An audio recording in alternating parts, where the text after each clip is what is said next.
최근 태국 방콕에서 열렸던 이더리움 개발자 컨퍼런스 데브콘에서요. 비탈릭 부테린이 직접 무대에 섰습니다.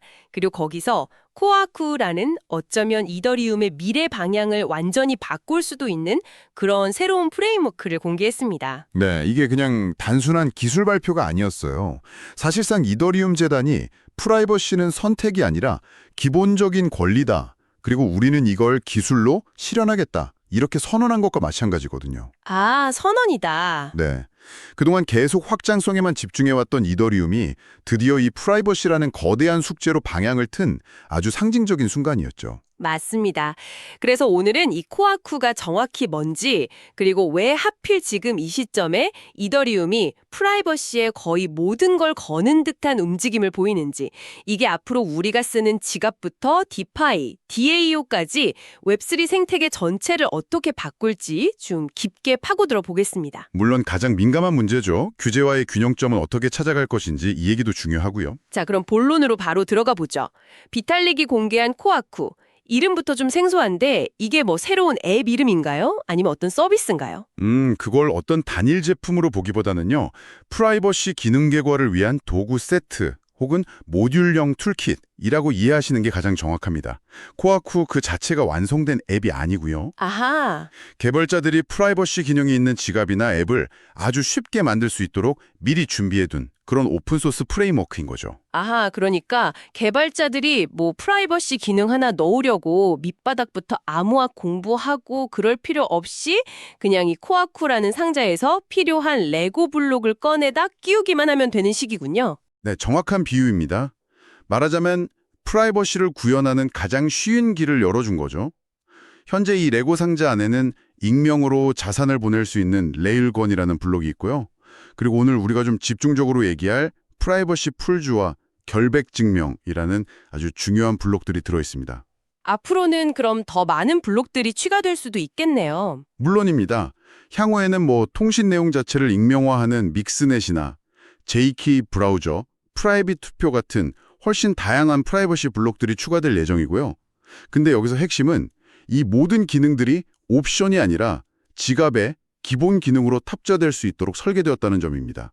바로 그 지점, 기본 기능으로 한다는 말이 정말 큰 변화로 들립니다.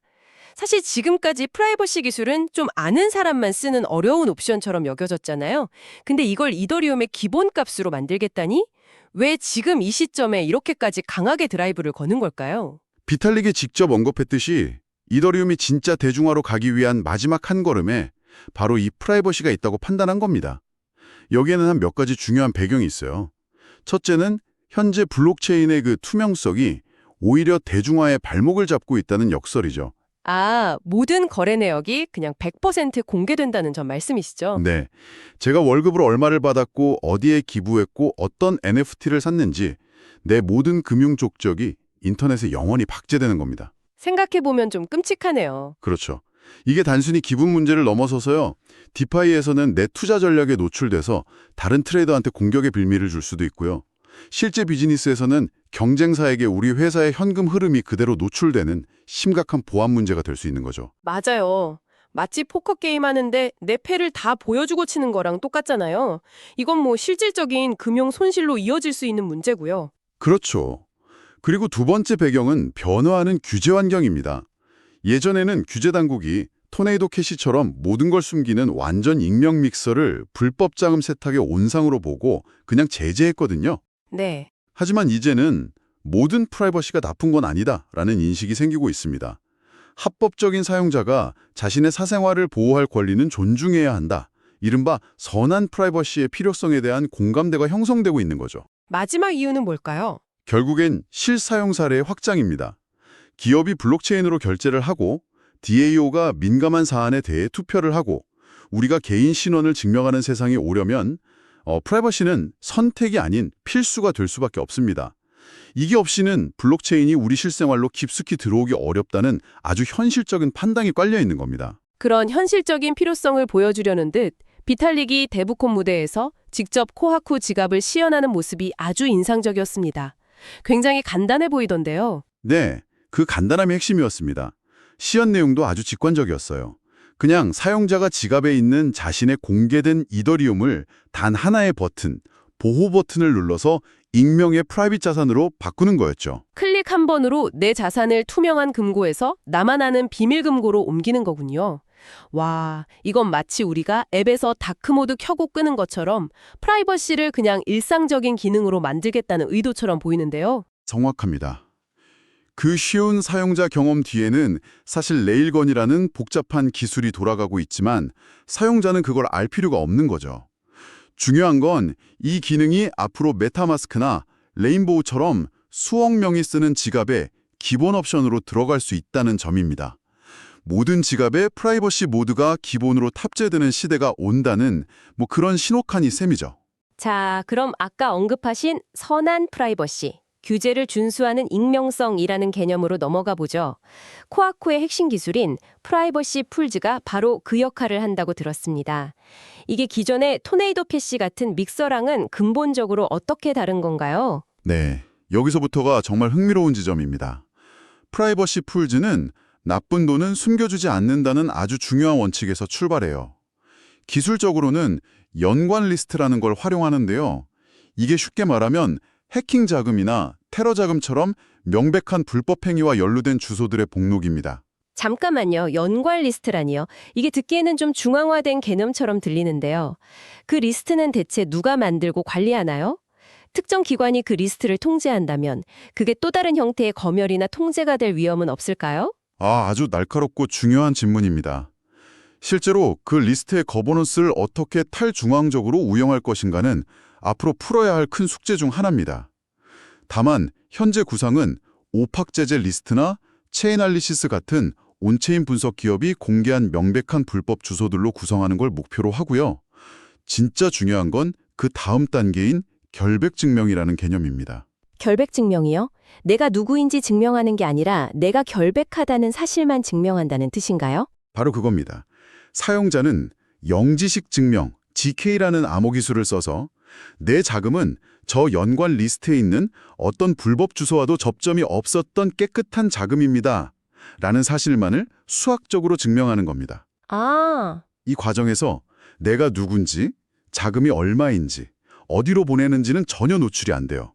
나의 프라이버시는 완벽하게 지키면서 규제 당국이 우려하는 불법 자금과의 연관성은 없다는 사실만 선택적으로 증명하는 거죠. 이게 바로 코아쿠가 추구하는 합법적 익명성의 핵심입니다. 와, 이건 정말 패러다임의 전환이네요. 프라이버시를 무조건 숨기는 방어의 개념에서 합법성을 증명하는 공격의 개념으로 바꾼 거니까요. 이런 변화는 단순한 기술 업데이트를 넘어서 이더리움 재단의 전체적인 전력이 바뀌고 있다는 신호로 봐도 될까요? 맞습니다.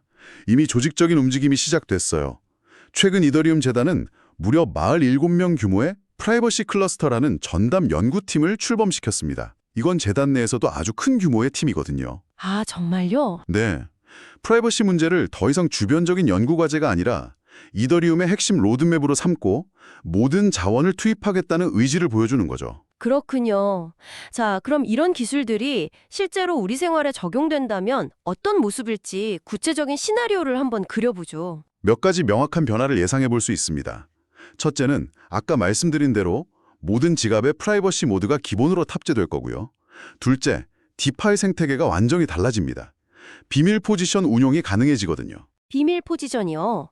아, 이건 마치 전통 주식 시장에서 기관 투자자들이 시장의 영향을 덜 주려고 장외에서 대량 거래하는 블록들과 비슷하겠네요.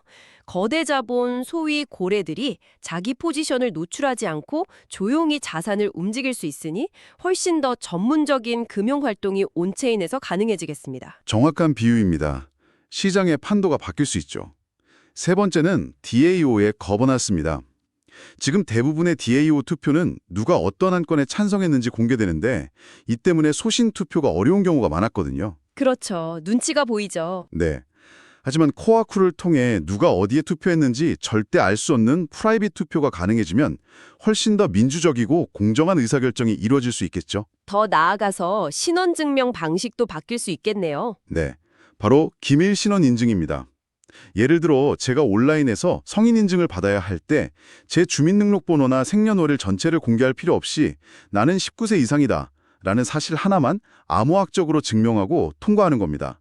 개인정보 유출 위험을 원천적으로 차단하는 거죠. 들어볼수록 혁신적인데 결국 이 모든 건 규제 당국과의 관계 설정에 달려 있을 것 같습니다.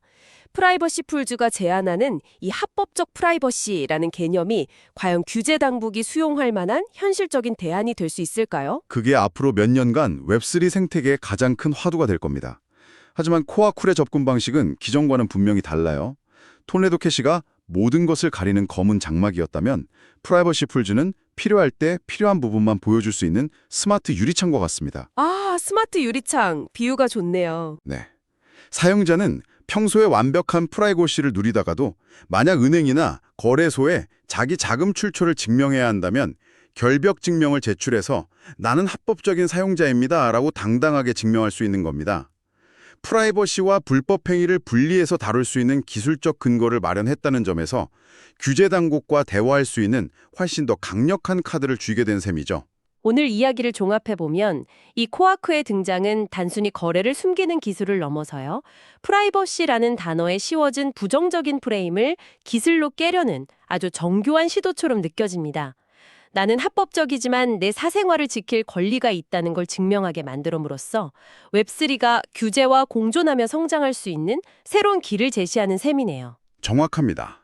이건 이더리움이 생존과 성장을 위해 내놓은 매우 실용적이고 전략적인 로드맵인 거죠. 프라이버시를 포기할 수 없다면 프라이버시가 왜 정당한 권리인지를 기술로 증명해서 설득하겠다는 겁니다. 이더리움 재단 내에 프라이버시 스튜어드라는 그룹까지 생긴 건 이런 철학적 방향성을 명확히 보여주는 거고요. 비탈릭 부테리는 프라이버시는 자유다라고 말했죠. 오늘 우리가 살펴본 코아쿠는 이더리움이 그 자유를 지키기 위해 그리고 그 자유가 현실 세계와 공존하기 위해 내딛는 거대한 첫걸음이 아닐까 싶습니다. 이건 단순히 하나의 기능을 넘어서 디파이, DAO, 결제 등 웹3의 모든 분야를 근본적으로 바꿔놓을 변화의 시작점이 될 겁니다. 오늘 탐구는 여기까지입니다. 시청해주셔서 감사합니다.